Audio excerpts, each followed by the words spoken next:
AFIO Now is presented by Northwest Financial Advisors, where our world revolves around you.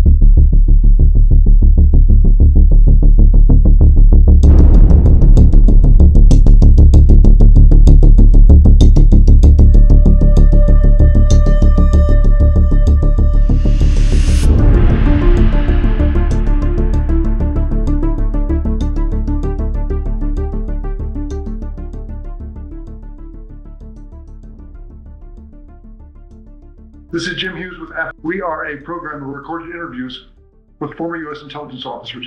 And today I have a really wonderful guest. His name is Farid Moussa. He was born and grew up in Beirut, Lebanon.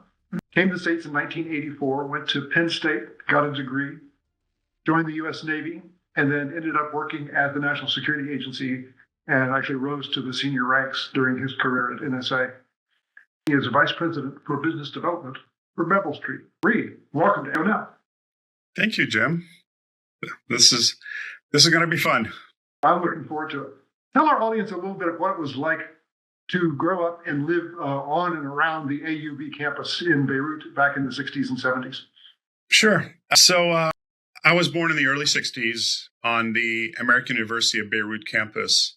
The reason I was on campus is my dad was the director of the power plant. And the power plant had a big role in the entire region, which has provided not only power to the American University, but the American University of Beirut Hospital, which became more critical during the Civil War, which we'll get to later on in our conversation this morning. So, having been born and raised on campus for 21 years, the kids that I grew up with were kids of American, British, German, French, Arab, multinational families, whether they were faculty or staff. They all lived on campus for the most part. And yeah, so that was the campus life. A campus itself was, or still is, a fenced in, gated community. So the entire campus was our playground. You know, things that we would do is, as I got older, I'm always playing basketball, soccer, playing softball. So that was actually a fun little factoid. Growing up, I ended up being on the high school's softball team, the students team, and we played the embassy staff team. We played against the U.S. Embassy Marines team, the American University of Beirut's students team, the faculty team, and our biggest rival was the American Community School, the Black Knights. So that's K through 12, as we would say in the U.S., which was our rival team. And the 4 years that I played, we never won a single game except for one. And that one was against ACS, the American Community School. By the way, our coach was a PE teacher at ACS. And it was his biggest, happiest moment when we beat his own school. So I'll leave it at that. Farid, describe the social, cultural, and educational impact that AUB had on Lebanese society, but actually Arab society in general. Yeah, actually, that is really an interesting. AUB had an interesting role. It belonged to, and I wrote it down because I didn't want to mess it up. It was under the New York State Board of Regents, so that's where AUB is related to the U.S. So it's a well-known, highly rated university, and its location, its beauty, where it sat on the Med, it had its own beach. You know, we would go swimming. And because of its location, because of its level of education and the professors it had, a lot from the US, and we'll name some later, and others, it attracted not only Arab students, Middle Eastern students, but also folks from the US, folks from Europe, folks from the Far East. And it had a huge impact on shaping Lebanon all the way through its independence, which was in the early 1900s. A lot of the current leaders in the Arab countries and in the region either went to school or their parents went to school at AUB. So it had a huge impact. And what was also interesting is it was also where a lot of the political movements that would happen in Lebanon would start. To include Yasser Arafat, after he became the chairman of the PLO, he would come on campus and lecture students on his cause. So it was an interesting time. It continues to be the case, and to the point where now they've actually extended into a new campus. They have a campus now in Cyprus, out of all places. So then, sadly, in 1975, the Lebanese Civil War began. How did things change on the AUB campus in Beirut after the beginning of the Civil War? Yeah, so needless to say, with a name like the American University of Beirut, it was I'm going to say, a big magnet to attracting anybody who wanted fame or wanted some kind of cause to support. They had some cause that they needed to support by, I hate to use the word simply, by simply hijacking American citizens that were in country. And AUB was a big hub. So we start with David Dodge, who at one point was the comptroller of AUB and then became the acting president. He was kidnapped for a year. Ben Weir, Reverend Weir, he and I, as a kid, I would go to church and he was our minister in church. Thomas Sutherland was the dean of School of Agriculture. He too was kidnapped. So all three individuals, luckily, walked away, meaning they were released and came back to the U.S. Unfortunately, President Malcolm Kerr was assassinated in his office at AUB on campus because he was an American figure. Nothing more, nothing less. So that was tough.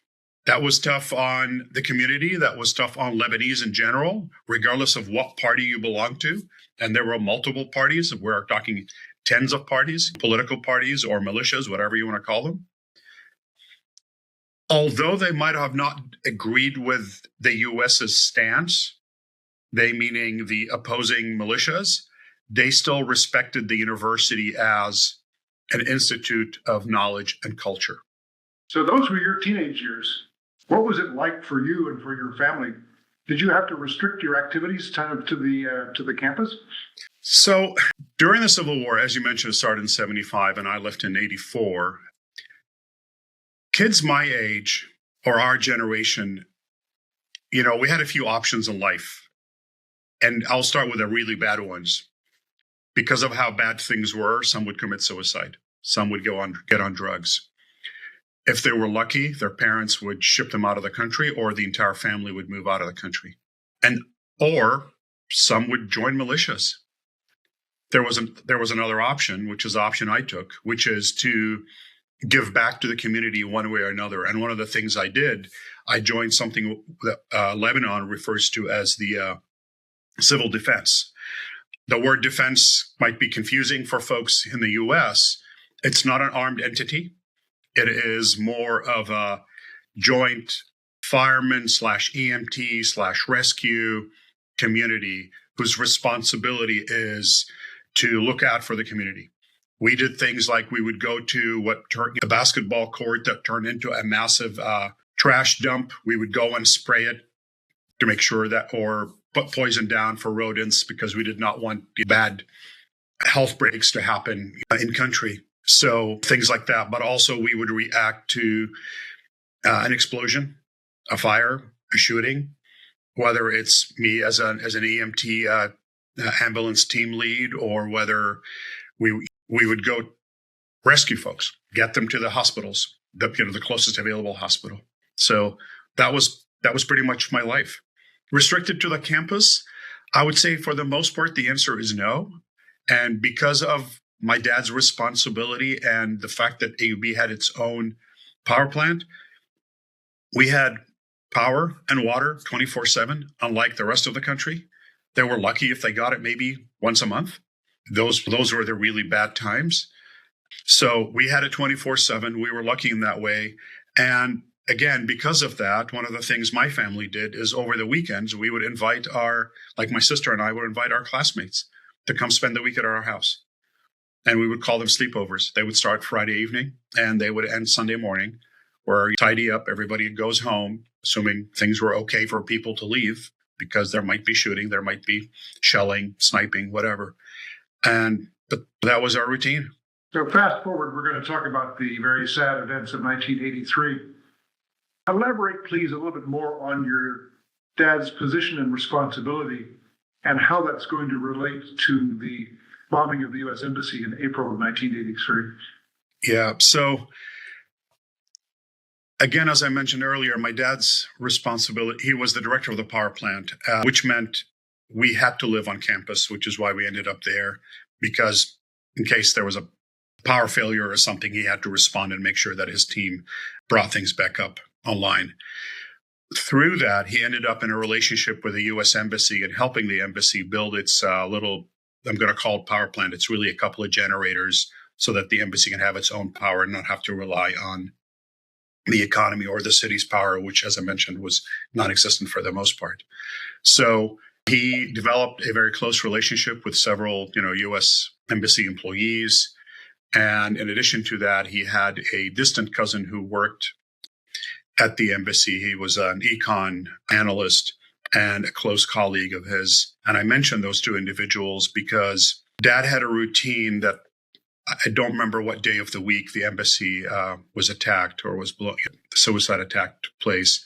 But whatever that day of the week was, happened to be the day that Dad would have lunch with these two individuals at the embassy cafeteria or the snack bar or whatever it was called. So he had lunch. He was done, looked at his watch, is like, oh, I need to go to my meeting. So go ahead, Jim. Go ahead, please. Oh, sorry. So he had to go to his meeting, left the embassy campus, walked over to university campus, and within minutes later, he heard this huge explosion. In the meantime, I was in class. I was in high school, and my two-way radio goes off where there was an announcement that all hands, U.S. Embassy, major explosion. First thought was, oh my God, where's Dad? Because I knew that's usually where he would be for lunch. So I called the power plant and they said, no, they saw my dad walk in and he was heading to his meeting. So got in my car, drove down to the embassy, was met by my EMT team down there. And we spent, I want to say, about 18 hours plus nonstop helping, either getting injured out or trying to recover bodies. So that was a tough one. After doing all that, I was exhausted, came home, went to sleep or tried to get some sleep. Dad comes home the next day and says, have you seen my distant cousin? And I said, no, I had not seen him, having been at the embassy when he left.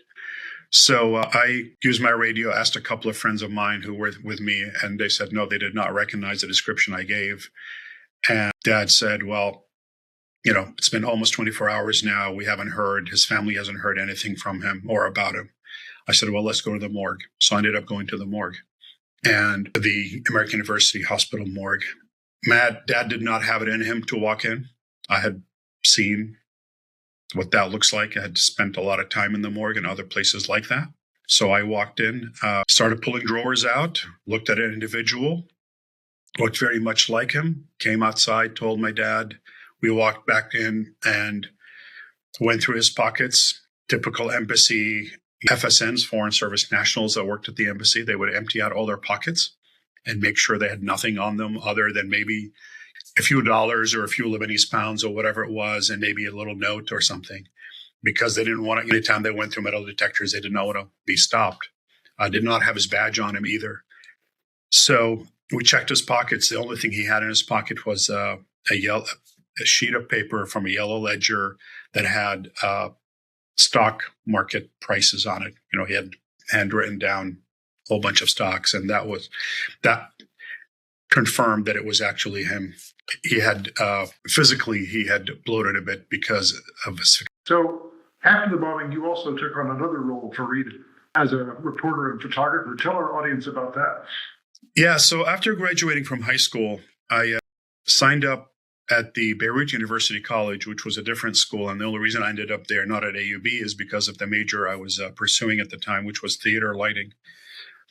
So I'd signed up for a semester there, finished the semester, signed up for the second semester. And between semesters, the place where I would pick up all or buy all my camera supplies and darkroom supplies, because I was a photographer in high school and as a hobbyist as well, kept on saying, "Hey, Farid, you need to talk to this gentleman. He is the chief of photography for UPI in the Middle East. He is looking for a photographer, and we mentioned your name. You need to talk to him." And I kept on saying, no, no, no. Eventually, we ended up meeting for lunch, and he says, "Farid, I need you. And the reason I need you is because an American gentleman photographer who was stationed in South Africa had moved to Beirut to be the photographer there, or one of the photographers there. And unfortunately for him, he had not been through a Civil War-like environment. And I'm saying unfortunately because the poor guy did not know what to do. So his first week, one night he's in his hotel, he hears some shooting outside, grabs his 500 millimeter lens, puts it on his camera. Unfortunately, kept the light on in his room. You can see where this is going. So he was silhouetted against the window as he was trying to take pictures of whatever was happening on the street, which, looking back at it, that's not news in Lebanon. That was a daily occurrence. But he did not know any better. So somebody tried to shoot him. Luckily for him, it was a ricochet that ended up landing in his arm. So he had to be sent to the hospital, but then he had some nerve damage. So he was flown back to the U.S. for further treatment. And that was the main reason why UPI wanted me in, not only because of my work, but also they had a gap that they needed to fill ASAP. So I ended up taking it.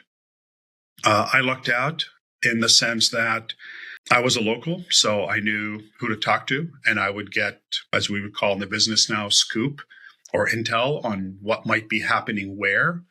There might be a checkpoint coming up there, or there might be a meeting between these two individuals that normally don't meet. They don't talk to each other, whatever. So with that, knowing the language, knowing the country, knowing the land, knowing the people, the political atmospherics, I ended up having several pictures, front page New York Times and other major media outlets or media. Yeah. So sadly, in the fall of 1983, there was another major tragedy. It was the bombing of the Marine barracks in October of 83. You also got involved indirectly with that. Tell our audience a little bit about that one. Yeah, I mean, similar to the embassy bombing, radio goes off. Although I was a UPI employee, it didn't matter. We still volunteered. I had to look out for each other, trying to help each other regardless of what was going on. So my radio goes off. I had no idea that there was a big barracks right outside the airport in Beirut, which to this day, still, I do not understand why on earth we would put all these young U.S. military folks in a building which is adjacent to what is now known as Hezbollah. Back then, it wasn't called Hezbollah. It was the Amal party. It's the whatever party. But they were what eventually became the Lebanese Hezbollah. So anyway, radio goes off, got in my car, drove out there, spent a few hours helping recover mostly bodies. And then I don't believe I had mentioned this to you when you and I were chatting. But after that, I ended up, or the military decided to cordon surround the building and pretty much get all the locals out. They were worried about other things might happen while rescue operations might be happening. And I don't know if you remember, but the Sixth Fleet was right off the coast, and the airport was on the coast. So they were flying their helos in to take the folks that they can triage on board ship or on board the ships out to ships. So it became more of a military evolution than a joint military civilian helping. So I pulled back, my team pulled back, ended up going to the emergency room, the university's hospital's emergency room. Spent some time there. There were some U.S. military folks there as well. And I remember this one incident that just sat in the back of my mind, and one of those where I would not forget. And I'm going to pause there about the incident and jump into the late 80s. I happened to be in New York City with a friend of mine who was going to school at one of the universities in the city. It was winter, and she said, "Hey, I'm going to go ice skating in Central Park. You want to join me?" I said, "No, I'll do some shopping. You and your friends go, and I'll meet you afterwards." Well, when I met her afterwards, she had fallen on her rear end, was in extreme pain, ended up in an ambulance taken to hospital. I went with her. And to make a very long story short, I ran into a prior U.S. Navy doctor who he and I worked on an individual together at the university's hospitals or university hospitals emergency room on a U.S. Marine. You also told me off camera that you actually saw the last of the Marines fly out back to the fleet when they were eventually evacuated. Yeah, so that was a really interesting event in the sense that I had just submitted my resignation from UPI because I was moving to the U.S. And what had happened was my dad one day woke up and said, "Hey, son, do you want to follow war for the rest of your life?" And I said, "Why do you ask?" He said, "Because if the answer is no, I'm going to send you to the U.S. so you can get your degree." Because he was politely saying, "I don't want you to die young. Following war usually does not end well." So I said, okay. So I had done that, applied to the U.S., to a whole bunch of schools, got a few acceptances. So I knew I already had my visa, my F1 visa. So I knew I was leaving soon. So I told UPI, "Thank you very much for the opportunity. I'm leaving." Turned in, all my documentation, done. About a week later, I'm at home. And Jim, you might remember the campus. So you had the Mediterranean, you had a 4-lane highway called the Corniche, which and AUB is along that Corniche. On one end of it was the American Embassy. On the other end was the British Embassy. And because of those two embassies being there, well, back then, or on that day, the American Embassy had been blown up months prior, but they kept that area blocked off for for U.S. military only to protect both sites. So you had that Corniche, you had a soccer field lengthwise, and then my house. It literally overlooked the soccer field, which overlooked the beach. I happened to be at home, and I hear a lot of helicopter noise outside, and I'm going, that's a lot more than normal. You would hear 1 or 2 flights, maybe every few hours. But this was nonstop. It sounded like a cycle, like a helicopter would come in, take off, another one would come in and take off. So not knowing what was going on, I grabbed my gear, ran down to, the edge of the university campus, like on the fence overlooking this highway. And I can see a lot of Marines being loaded up on the CH-46s and the CH-53s. And I'm going, well, this is interesting. This looks like a complete withdrawal of the U.S. military. So I ended up going to one of the buildings that was a little bit taller against the fence, went to the roof and started taking some pictures. And I know I scared a couple of Marines who, one of them pointed his M16 at me and said, "Get down or I will shoot." And being a stubborn teenager, by then I wasn't a teenager, I was almost 21. I kept on shooting, and I knew he wasn't going to shoot. All they wanted to do was just get the heck out of there safely. And they did. So I happened to be the one who took a picture of the last Marine leaving. So I ran back to the UPI office and said, "I know I don't work here anymore, but I've got a picture for you. You might want it." So I walked into the darkroom, developed it, gave him to the photo editor, and obviously I got compensated for it, but that picture made the wire as well. Great story. Yeah. So we're going to share with the audience that I have a connection that goes beyond our joint membership to AFIO. I'm a little older than Farid. And actually, I graduated from International College, the prep school at AUB, in 1963, the year he was born. And many, many years later, I was doing a brief rotational assignment at NSA, and I had to collaborate on a piece of work. And as we were finishing, I was getting up, and Farid saw the ring on my right hand. And he said, "Does that say IC?" And I said, "Yes, it does. I graduated from IC in 1963. And then he told me his story. And another part of the interesting story is that I have a younger brother who also spent a year at IC. And after he finished his bachelor's degree, he went back and taught at IC and was a boarding department supervisor. And he was like the sponsor of one of the clubs that you belong to, right? Yes, I believe it was the Nature Club, which was, just to think back about how small this world is. 1963, I'm born, you graduate from high school, and you're literally not even half a kilometer away from my house, right? I mean, that was your school. That's where you went. And then our worlds separate, and then you join the community at some point. You and I are sitting at NSA, and as you're getting out of the chair, and I notice your ring, and we start talking, and then not only it was just our connection from 1963, that close, right, to the day we're sitting right next to each other, but also your brother, as you mentioned. He didn't really teach me a class, but he was the teacher for the outdoor club. And that was, think about being green back in the 70s.